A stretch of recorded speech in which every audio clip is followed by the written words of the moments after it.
On May 8, 1910, a series of detonations at an explosives factory in Hull devastated the city with property damage and many killed or injured. Before continuing, this video contains graphic descriptions of the explosion that some viewers may find disturbing.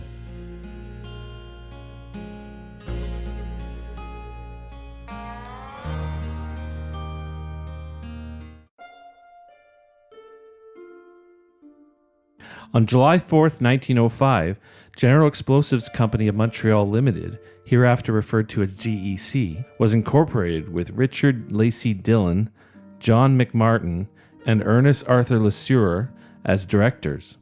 Lesueur was born in Ottawa and graduated from MIT as an electrical engineer. By August of that year, they looked at setting up shop in Hull and told the city the new explosives would not contain the ingredients of gunpowder or dynamite and could not be exploded by fire. The company built their facility between the Canadian Pacific Railway lines to Lachute and the other to Maniwaki. From the very start, the city was not comfortable having an explosives factory within the city limits, and in June 1906, Council passed a motion giving GEC 2 months to find another location outside the city. The company asked the council to reconsider, saying they had obtained a permit to build and had spent all their capital on construction of the facilities. Finding another location would be a great loss to them.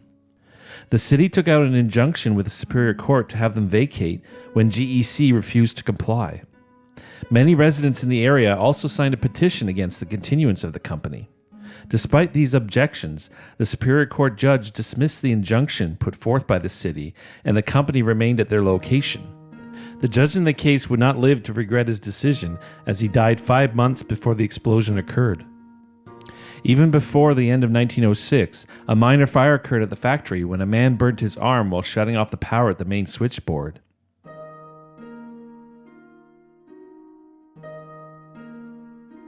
It was a quiet Sunday, May 8, 1910, with many gathered to enjoy a baseball game 500 meters from the factory. One man was present on the grounds, Joseph Bélanger, who lived in the company's shack. He had decided to go for a walk as he had been sleeping all day. While he was gone, a fire started in one of the buildings, which triggered the detonator caps in the company office around 5:35 p.m. When Bélanger saw the fire shooting out of the office, he realized there was nothing that could be done, so he just stood and waited on the tracks. About 7 to 10 minutes later, more detonator caps exploded, causing the largest explosion in the magazine, a stone building containing about 9,000 pounds of the virite.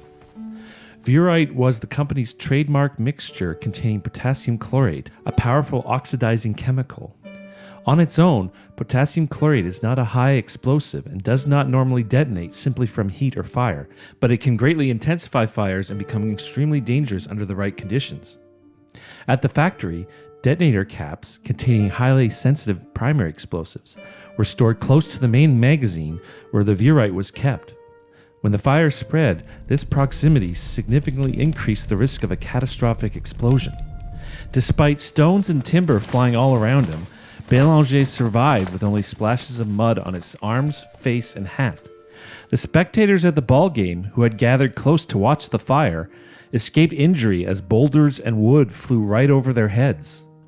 Others further away from the blast were not as fortunate. Stones weighing between 30 to 100 pounds became projectiles through the air, traveling well beyond 1,500 feet, about 450 meters, to residents in the area. According to the Ottawa Citizen, the path of the stones traveled in an east and west direction rather than circular, with most stones flying towards the Chelsea Road in Wrightville in the west and Chartier Street in an area known as Little Farm in the east. The descriptions of the fatalities in the Ottawa Journal were quite detailed and gruesome. 2 12-year-old boys were decapitated, with one getting hit by a flying 30-pound stone near Wrightville when he went to retrieve his cap after playing with a friend in the fields near the factory. His head was later found that night, or in the morning, lodged in a nearby tree. A father and son were struck near a house on the Chelsea Road after joining neighbors on the street to find out what was happening. The son was hit after a large stone was slowed by the house, but the father received the full impact of another stone and died the next day. On Chartier Street, 2 sisters were crushed where they sat having dinner with their parents by a boulder, which crashed through the roof of their house. A couple doors down, the paper reported the incident of two brothers who were hit as they attempted to get into the house. One brother died instantly, while the other survived with both his legs broken. A few others were in the adjacent fields near the factory, or on the tracks when they were fatally hit, with one dying in the arms of a passerby. 7 people died instantly, 2 others later died in hospital within a day or so, and 2 more died a few weeks later from complications, bringing the total of deaths to 11. Most of the injured who survived had broken bones due to impacts from debris, and none of the killed or injured had any connection to the company. The papers also reported a few animal deaths, with a cow being killed in a field, a collie dog getting hit in a house, and a cat getting split in 2. There was also extensive property loss. 30 families were left homeless after several houses were damaged beyond repair, and others were left with holes from stone impacts. Even in downtown Ottawa, along Wellington, Sparks, and Bank Streets, many windows were blown out from the blast. Mackay Presbyterian Church in New Edinburgh reported having broken stained glass windows due to the impact of the explosion. At 7 p.m., a number of boys came running across the field shouting, "Run for your lives!"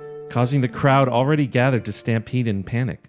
It turned out to be a practical joke the boys were playing, and the paper said the perpetrators, falling into the hands of the crowd, were properly given rough treatment. By the next day, people were looking at who was to blame for the explosion, with the mayor saying the company and Le Sieur should be held fully responsible. He reminded people that the city did try to remove GEC from their limits, but they were stopped by the Superior Court. Suits were brought forth against both the city and the company from local residents. Based on a report completed a year later, it turns out the explosion could have been a lot worse. The company had shipped out about 20,000 pounds of urite on the Friday before the accident.